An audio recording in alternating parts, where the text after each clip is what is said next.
Hi guys! Welcome to my channel, Jen's Garden and Home Living.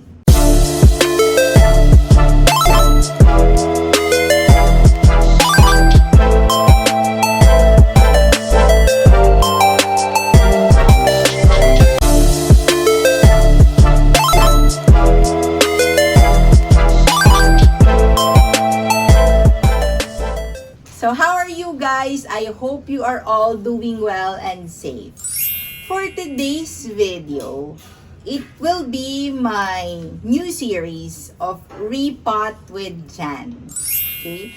Because I really would like to share with you whenever I repot plants. Kasi meron din yung mga nagtatanong sa akin, nagme-message, and even sa mga comments kung ano yung ginagamit kong mga soil mix, and I usually share with them in my care tips video.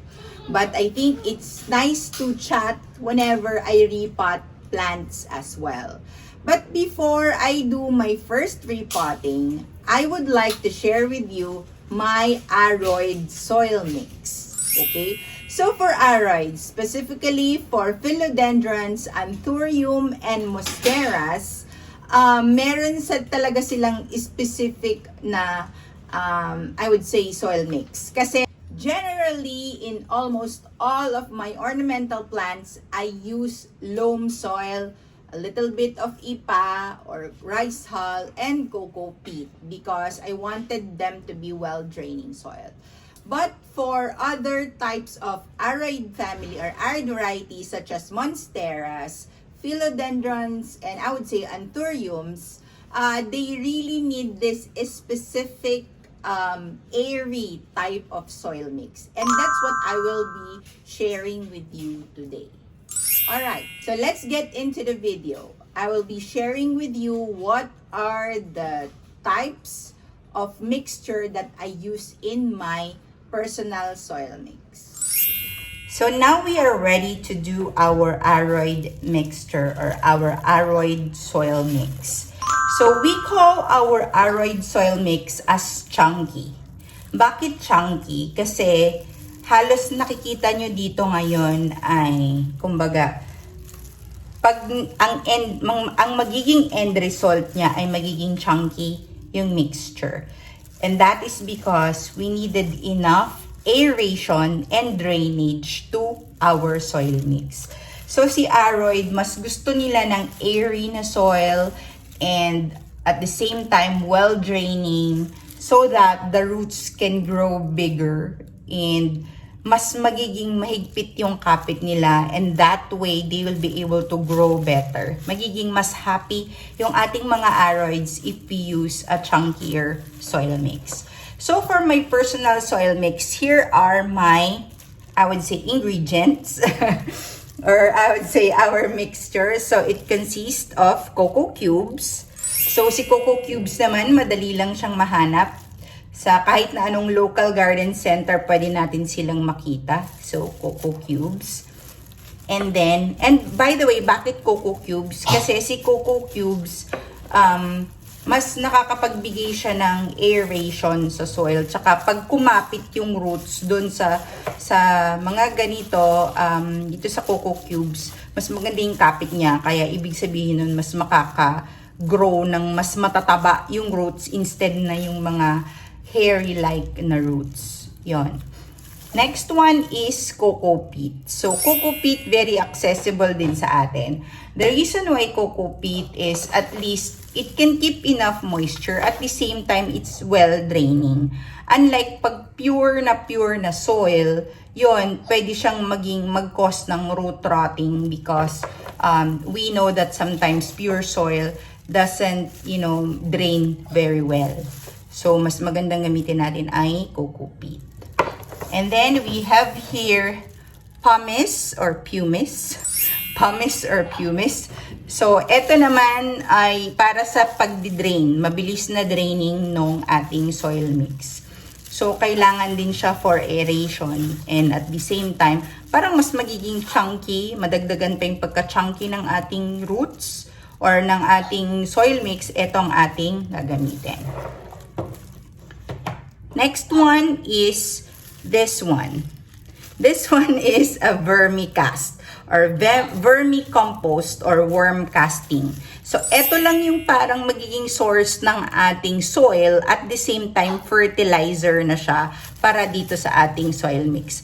Kaya kahit na ihalo man natin ito dito, kumbaga hindi siya mamumuong parang soil kasi mixture sila. And at the same time, meron tayong fertilizer that will be very, very good for our aroids. And lastly, meron tayo ditong activated charcoal. Actually, optional lang naman ito. Hindi naman, kumbaga arte ko lang, hindi naman arte. Kundi malaki kasing may itutulong ng activated charcoal just to remove impurities in our soil mix. Para siya yung taga-filter. And alam naman natin na yun talaga yung parang function in general ng mga charcoal. But the activated charcoal is already processed in such a way that it's more oxygenated. So, mas madali siyang maka-filter instead of the regular charcoal. But again, this is optional. Pero hindi naman kailangan madami ang ating ilagay. Kahit konti lang, it goes a long way. Ayan. So, these are my 5 ingredients or 5 mixture for our Aroid soil mix. Now, I have here my pot. Ito na lang yung hahaluan natin. Nilagyan ko na lang ng tip yung mga butas para hindi So, let's start with mixing them. Okay. So, ilagay na natin yung ating cocoa cubes. Ayan. Actually, pagdating sa sukat, minsan parang ina-eyeball ko na lang siya. Hindi naman kailangan sobrang, alam mo yun, disukat yung Minsan kailangan lang nating tansyahin na tama na yung mga nailagay natin. And then, lagay natin yung cocoa peat. Ayan. And then, gusto ko na rin haluin ng konti kahit papano. And then, lagay na natin itong ating pumice. Medyo naparami ako sa pumice, so hindi ko ilalagay lahat. Ayan. So, ayun na yung ating pumice. Mix ko lang maigi para mas madaling ihalo yung ating vermicompost or yung ating vermicast. So, meron akong gloves, plastic gloves. Mas madali. So, nakikita nyo naman, ito pa lang ay chunky na. Chunky na siya. So, ilagay na ngayon natin yung ating vermicast or vermicompost. Yan. Kasi, ito yung magiging parang fertilizer na ng aroid mix natin. So, sobra guys, magiging happy. Kasi napatunayan ko na effective tong soil mix na to. Because of my anthurium, na dati ang sobrang crispy ng leaves. Sabi ko, bakit kaya? And then, nakita ko loam soil lang talaga yung nakalagay sa kanya. So, kailangan ko siyang ilagay sa ibang soil mix. And ito nga yun, yung soil mix na ginagamit ko. So, ngayon guys, ito yung soil mix na gagamitin natin sa aking pagriripat ng Philodendron Prince of Orange. So, ilalagay ko na rin tong ating activated charcoal. Yan, halo-halo lang natin to make sure that it's well incorporated. Yan. Kasi guys, pagka nag-ugat na yung ating aroid, especially monstera, philodendron, and anthurium, mas maganda na ito yung parang kakapitan nilang soil mix. Kung nakikita nyo guys, ayan. Chunky siya. At the same time, full of nutrients na rin kasi meron naman tayong vermicast. And hindi siya soggy. Hindi siya madaling, hindi rin naman, nagkikip din naman siya ng moisture kasi may cocoa peat. At the same time, it's well draining. Ayan. So, ready na ang ating potting mix. Pag marami kayong i-repot, it's good also to create, more batches or do it in a bigger batch para minsanan na lang.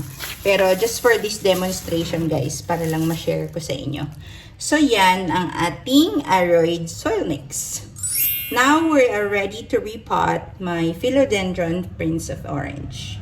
And by the way, share ko lang din, you can also use sphagnum moss as a toppings dun sa ibabaw pag nairipot na natin siya, kasi this will also keep the moisture para hindi madaling mag-dry yung soil.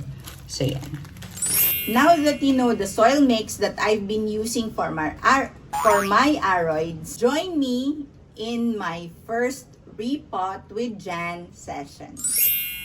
So let me share with you guys yung current situation or current state ng aking Prince of Orange. So kung nakikita nyo, ayan,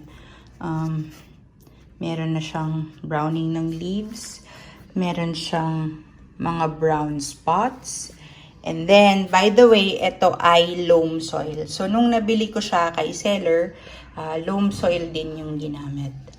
And then here, kung makikita natin, yan, sobra siyang damaged yung leaf.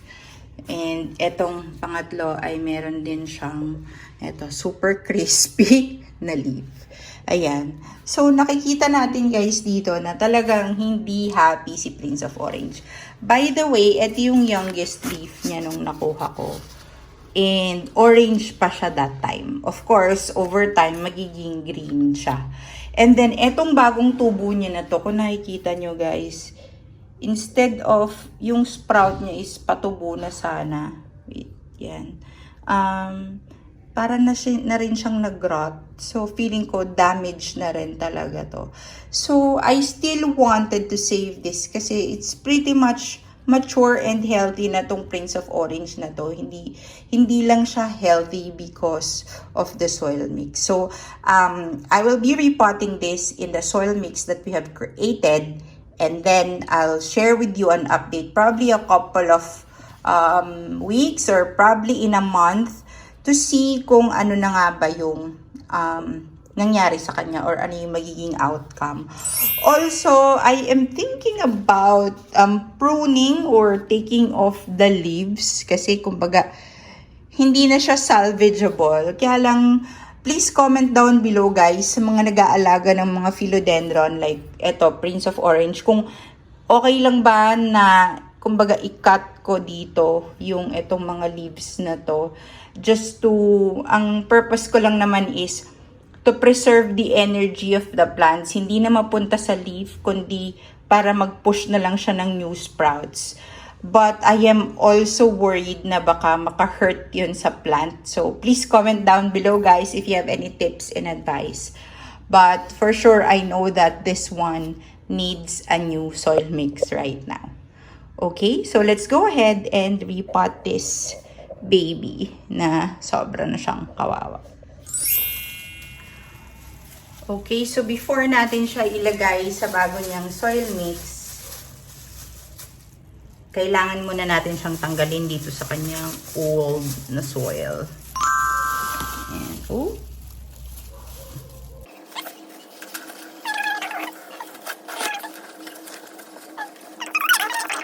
So, ito guys.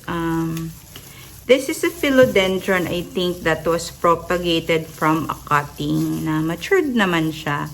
Matured naman yung cutting. And I would say it has enough root system. It's just that hindi siya happy doon sa soil na meron siya.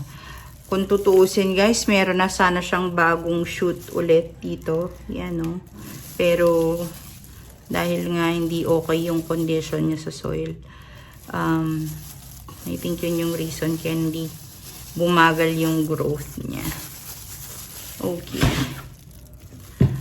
So, eto na yung ating bagong soil mix. Let me just put a little bit here sa mawasan natin.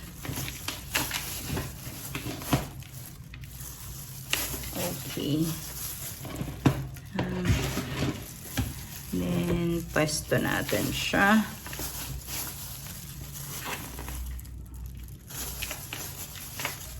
I hope that you'll be happier here. Okay. By the way, guys, if you have other tips about how to make this baby healthier, please comment down below. Share nyo rin sa akin yung mga tips nyo kasi again, hindi naman ako expert sa mga gantong mga halaman pa. I am also beginning in this journey of Aroid's collection, specifically Philodendrons and Monstera. So, kung ano yung mga nakikita ko na affordable and common na plants, yun muna yung kinukuha ko because I want to make sure that I'll be able to grow them. Kesa bumili ako ng mga mahal. And by the way guys, itong mga common na philodendrons and even the common monstera, they are very beautiful na for me ha. You don't have to really spend so much money on plants. One of the tips that I could share is to buy juvenile na plant. When I got this, ano kasi yun, isuki ko na kasi yung seller na yon. Again, sa aking seller, Miss Aubrey Laod, thank you so much. So, binigay niya sa akin to at a very low price na yung price na pagkakuha ko nito is mabibili nyo lang doon sa amount na yun ay juvenile. Pero dito, malaki na siya. And I think hindi lang talaga siya happy sa soil mix. Or sa soil kung nasan siya naroon. Kaya ano siya. So there you have it. So makikita nyo na medyo wobbly siya because hindi ko siya nilagay sa sobrang ilalim. I want the growth to be at least meron siyang space. But we'll leave this for now. Yan. So, didiligan lang natin siya. By the way, these types of soil mix kasi minsan medyo madali siyang madry compared to the other soil mix. That's why I also recommend to put sphagnum moss here. Kasi at least pag may sphagnum moss, medyo may konting taga-prevent ng moisture from evaporating. But again, kung masipag naman kayo magdilig, we just really have to check our plants, you know, every now and then para makita natin kung kumusta sila. So, yan. Pag diniligan kasi natin to, yung si sphagnum moss, mag-absorb siya ng water. So, kahit pa paano, yan, meron siyang moisture na makikip sa soil. Ayan. So, hopefully, after a month, makita natin. And I will wait for your comments, guys, whether I will prune, o kumbaga ikakat ko na ba tong leaves na tatlo na sobrang damage na as you can see, or I'll keep them here. Kasi ang gusto ko sana is mag-produce siya ng roots na magandang root system at the same time new sprouts. Ayan. So that's done. We're good repotting my Prince of Orange. So I will share with you guys an update probably in our next repotting session video about this baby right here. Thank you guys for staying with me. So there you have it, guys. Thank you for joining me in repotting my Prince of Orange philodendron. Before I end this video, I would just like to share some of the plants that I have repotted in the same type of soil mix. So this one here is Philodendron melanochrysum, and I also used the same soil mix here. And also with my Anthurium magnificum. Dati guys, ito, nakalagay siya sa loam soil. And habang lumalaki siya, nung nabili ko siya, nakalagay talaga siya sa loam soil lang. And nung napansin ko, parang, eto, tignan nyo, nag-crispy yung leaves. Ayan, they're all crispy. Ito yung original niyang mga dahon. And yun nga yung nangyari. And then when I researched about it, and when I learned about the proper or correct soil mix appropriate for aroids, or one is Anthurium, so pinalitan ko yung soil mix. And look at it, guys. I have already one foliage right here. one leaf na sobrang healthy niya. So, sobrang nakakatulong yung paggamit ng tamang soil mix for them. So there you have it, guys. I hope you have learned a thing or two about what I have shared today on Aroid Soil Mix and also with our repotting session. If you like this video, give it a thumbs up, share with your friends, especially sa mga mahihilig sa plants, and in your social media platform. If you are new here, please subscribe to my channel, Jan's Garden and Home Living. So, see you guys in my next video. Stay home, stay safe, and be healthy always. Bye!